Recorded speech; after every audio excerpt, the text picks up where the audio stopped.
Hello guys and welcome to Pink Ward's only champion spotlight, featuring Shaco, the demon jester.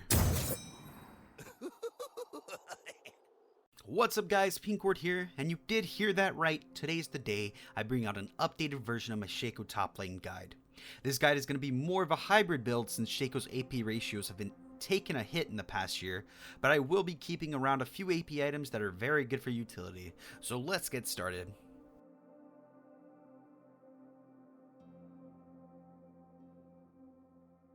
Shaco's passive is Backstab.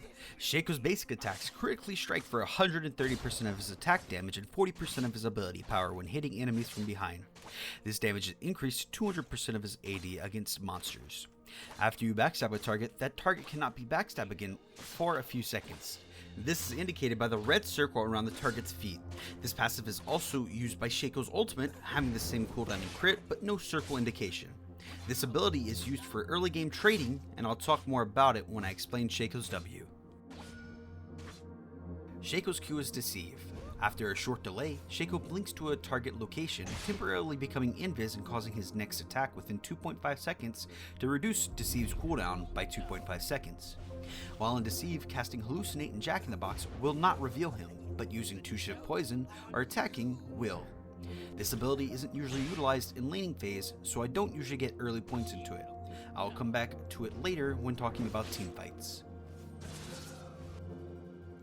Shaco's W is Jack in the Box. Shaco summons a Jack in the Box at the target location, lasting for up to 60 seconds, increased by 5% of Shaco's AP ratio.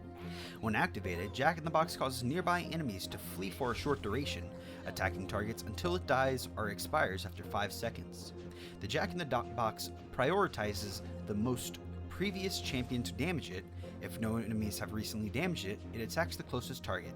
I tend to get 3 points early in Jack in the Box for early laning phase. Jack in the Box is the bread and butter of top lane Shaco's early game. It allows for Shaco to get a few free trades off while your opponent is under the effects of the fear. I start laning phase off by placing boxes on the enemy side of the lane. This will allow for a bit of early game poke against your enemy laner, or might even net you a kill. You see here, as Pantheon walks up into the lane, I place a box behind him, corralling him into boxes previously set up. I try to maximize my damage by hitting him with my backstabs as its own cooldown, and nearly net the kill. I take a good bit of damage from creeps, but successfully net lane dominance for the early part of the lane. Another good use of Jack in the Box is allowing for safety while your lane is pushed up. Here, I've placed a few boxes behind after shoving the wave in. With my wave being on the enemy side of the river, their jungler thinks it will be an easy gank. Pantheon and Nidalee should easily have a stun spear combo to kill me, but with my box stack ready for the counter gank, they die horribly. Shaco's E is 2-Shift Poison. There are 2 parts of this ability. First, the passive.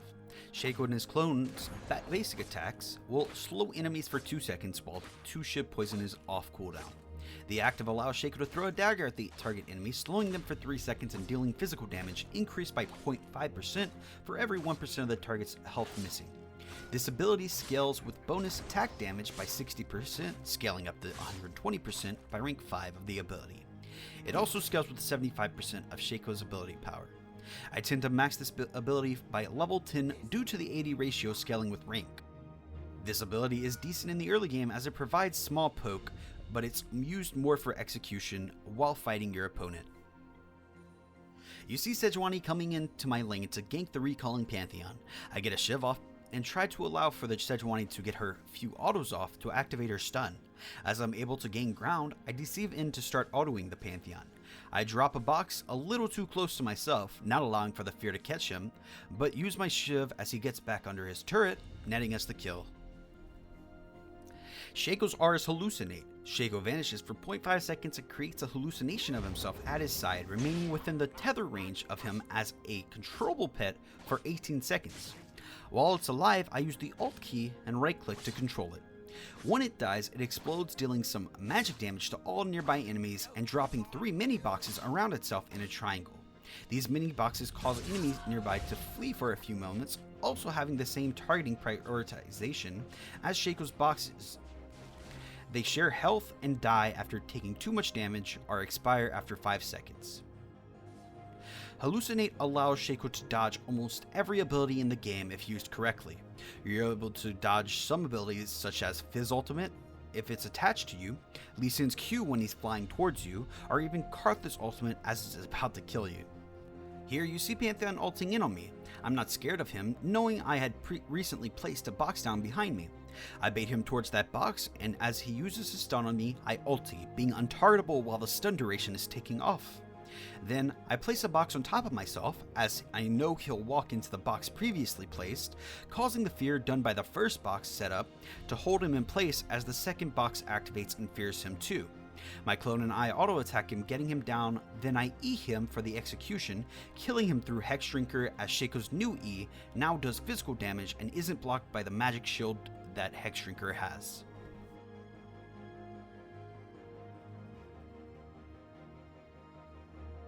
For runes, I take 9 hybrid pin marks, 9 armor seals, 3 attack speed quints, and if I'm against an AP top laner or AP jungler, I will take MR glyphs. If I'm versus an AD top laner and jungler, I take AP glyphs. If you don't have the IP for hybrid pin marks, then attack damage marks will work fine too. For Masteries, I take 12-18-0. In the Ferocity tree, I take Sorcery for extra ability damage, Feast for a bit of extra sustain in lane, Fresh Blood is also good too, as you trade with autos a lot in lane, Natural Talent for the extra AP and AD, and Double-Edged Sword for the extra damage, allowing for my poke and boxes to be stronger. In the Cunning tree, both of the first tier Masteries are fine. I take Savagery for help with farming, Assassin for extra damage, as I'm usually alone in the top lane, Merciless for extra damage through execution, Greenfather's Gift, Bandit, and Dangerous Game being all preferred choices, mine being Bandit for the early game gold from trading, Precision for hybrid penetration, and Thunderlords for adding to burst.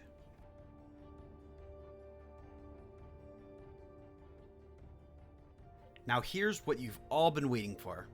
I'm currently going more of a hybrid than AP build. I start off with a Doran's Ring, 2 pots for early game regen, and on my first back I try to shove in the wave so the enemy laner can't make his wave crash against my tower. I go back, buy Corruption Potion and Boots, Corruption Potion being the more important of the two, as being a squishy top lane champion, you need the extra sustain. Next, I look to get enough gold for Hexic Revolver. In the early game, Revolver is a really big buy for Shaco. First, it allows for Shaco to activate Thunderlords through 1 auto and a 2 Shiv combo. Second, your clone gets a bit of extra damage as it can activate the Revolver's passive. Following Revolver, I look to rush into Protobelt as fast as possible, as it allows for clearing against a lot of hard pushing top laners you play against. Getting Boots following that, dependent on what I need, Merc Treads versus high CC or magic damage users, and Ninja Tabi versus auto attackers or hyper carries such as Jax, Yasuo, and Fiora. The next 2 items I started running with the lethality buff. I'm guessing you could already guess them, Duskblade and Youmuu's Ghostblade. I buy Duskblade first due to the extra burst damage it provides and the synergy that Shaco's 2 Shiv Poison has with lethality since it's physical damage now. Youmuu's is an item that you may purchase if you like it, but you don't have to. I purchase it as it allows for the burst of movement speed while running after someone while in deceive.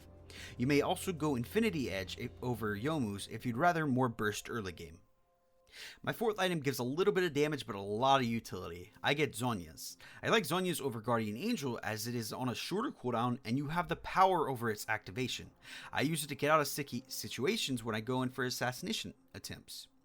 The last item in the build is up to you. If you want more damage, then you go Infinity Edge for the backstab crits. If you already purchased Infinity Edge, then you may want to get a little bit more tanky or with a Randuin's Omen or Deadman's Plate. For more damage with Infinity Edge, the last Whisper items, Death Stance or Ravenous Hydra are pretty good. If you're full build, then selling Boots for Lucidity for the extra CDR and buying Gunblade in place of Protobelt is definitely the way to go.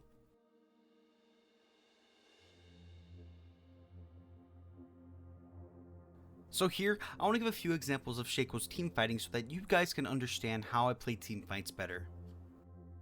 Here, you see Xerath and I taking blue team's outer turret. As we're taking it down, the enemy Nidalee looks to go in on our Xerath. I place a box in the bush out of the vision so they don't know it's there, and as Xerath gets hit by the spear, I walk in front of the Xerath so he doesn't get hit by the CC of Thresh, knowing that I can't die to the instant burst from him or Vayne since I have my Deceive and Ultimate up. Nidalee flashes in, jumps on Xerath, gets feared by the box, and I get a Proto Belt Shiv combo off on her to get the kill.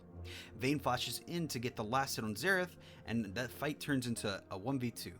I use my hallucination to fake out my enemy, making Vayne turn to focus onto it. The Thresh doesn't get faked out and continues to attack me and ignite me, while Vayne focuses the clone. As Vayne tumbles going invis, I lose track of her and try to get out of their vision. Thresh pops this red trinket, activating my nearby box, and I don't have any other escape routes left as Ahri closes in behind me and kills me. But I have stalled long enough for my team to get there. Blitzcrank rushes into the Vayne as she's taking a route where I previously had placed a box. Blitzcrank misses his hook, but Vayne walks into the box getting feared and allowing for Quinn to get the kill. This shows that good box placement at key chokes will sometimes get you kills. In this next fight, you see Nidalee overextending into our jungle to try to get a pick. With our team around, we're able to make quick work of her. As we have vision of the river, we see that the enemy team is backing.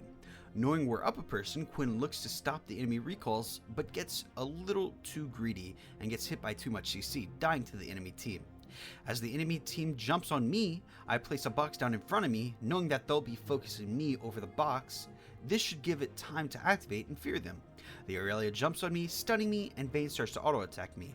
Well, without the box I placed, I definitely would have died there, but with the quick thinking on the placement, the box fears Ahri and Vayne and saves me. This allows us to re-engage on the last few people alive on the enemy team. Lucian gets hit by a charm though and gets instantly bursted, but knowing that they don't have any CC left, I deceive in, I get a backstab off on the Vayne, critting and activating Dustblade, getting me the kill. The Ahri's charm is coming back up soon, so I drop a box for it to get hit by the skill shot if she does cast it. After getting away, we run safely to mid lane and take the tower. This fight shows that with quick thinking you can change the outcome of fights very quickly. With the box I placed when Vayne tumbled into us, it allowed for me to survive and pick her off after she tried to retreat. Knowing that both teams have been fighting over Baron for the past few minutes, I am confident that the enemy team doesn't have any wards in their jungle. As the enemy team chases down Blitzcrank, I place a box in this bush, waiting for the Vayne to come and try to cut him off. She instead finds me, sitting in the bush waiting for her, giving me a free kill. A few seconds later, I place a box to try and get another pick on Ahri. This is a bit greedy though, knowing that a full health Aurelia is standing right next to her, but I do go in anyway. Quinn comes around to help, and as I jump in, I get an auto shiv combo off on her, then I ulti to dodge the charm. I die, but we trade 1 for 1. I don't always find myself getting into good situations though. I can sometimes overestimate my ability in killing people as seen here. With our Lucian and Quinn just recently getting picked off by the enemy team, I look to find a kill in the Vayne so that the enemy team can't push into our inhibs 5v3. But instead, I find Nidalee as she's coming from Dragon. She walks into the box, allowing for me to get a backstab shiv combo off on her, but as their team is around in the area, I don't have many places to run after being unable to one-shot her. So I look to run to the blast cone near me. I find an Aurelia dashing onto me, and after being hit by a Nidalee spear, it gives vision of me. I ulti trying to make room to hit the blast cone. With the Aurelia hitting it, I go flying away from the enemy team. But with low HP and 4 people chasing me one way, I try to deceive backwards to get as much distance as I can. I almost make it out, but Thresh flashes over the wall, autoing me for the kill.